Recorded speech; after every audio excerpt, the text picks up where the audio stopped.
Hi, it's Margaret Maloney, and welcome to Season 3 of the Death Dhamma podcast. I'm so glad you're here, and I'm so appreciative that you are part of my community. And yet, I seek not to be attached to the idea of the podcast or even to the idea of our community. And that's our topic this season: attachment, clinging, and aversion. What happens when we really want something? What happens when we really don't want something? And what does it do to our suffering and dissatisfaction? Let's dive in and find out a little bit more with today's episode. Welcome. I'm so glad you're here. And it's the first episode of Season 3 of the Death Dhamma podcast. And today I'm going to share some thoughts with you about clinging and aversion and our practice and how all of this makes sense for us as we talk together about Death Dhamma. I invited some of our wise teachers from Season 1 to come back to the podcast and share their favorite stories or teachings about clinging and aversion. And one of them replied back to me, "Oh, so you are talking about the second noble truth?" Well, why, yes, I am.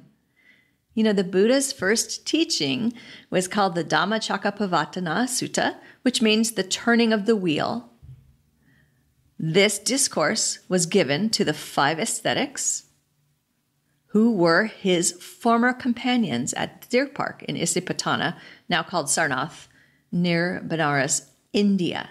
Now, those 5 ascetics, he had been wandering with them, because you remember, the Buddha left home and wandered out to find enlightenment after encountering old age, sickness, and death, and encountering another monastic.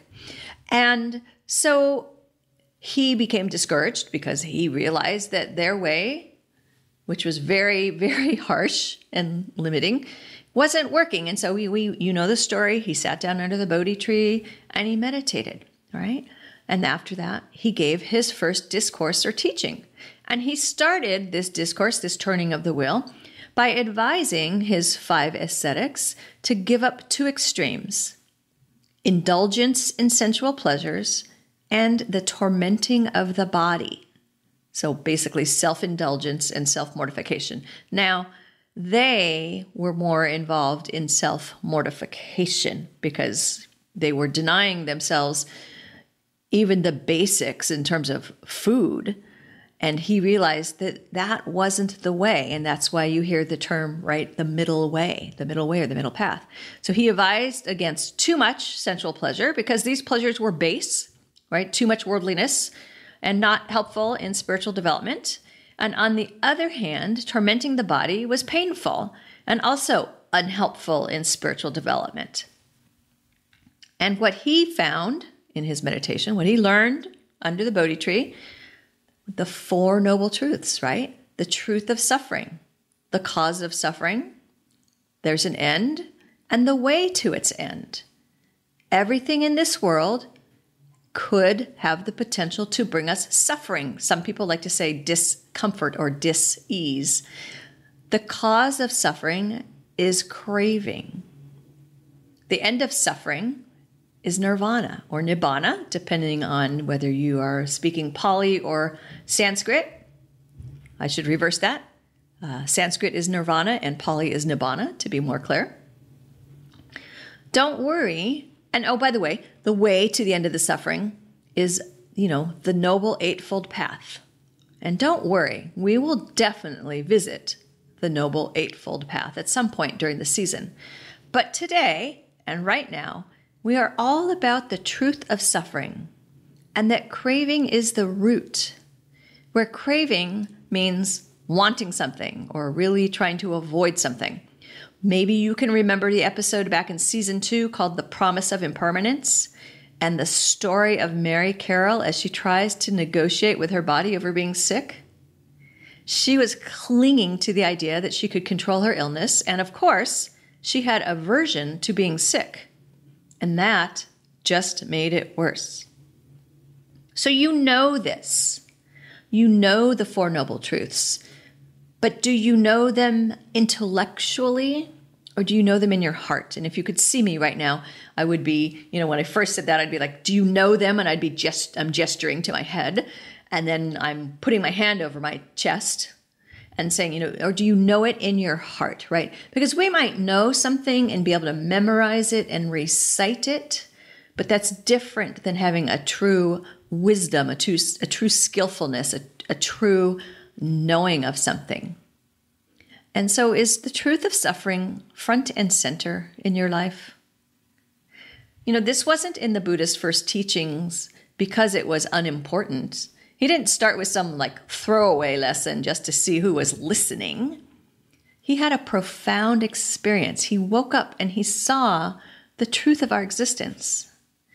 And after some convincing, he decides to teach what he has learned. Now, let's fast forward.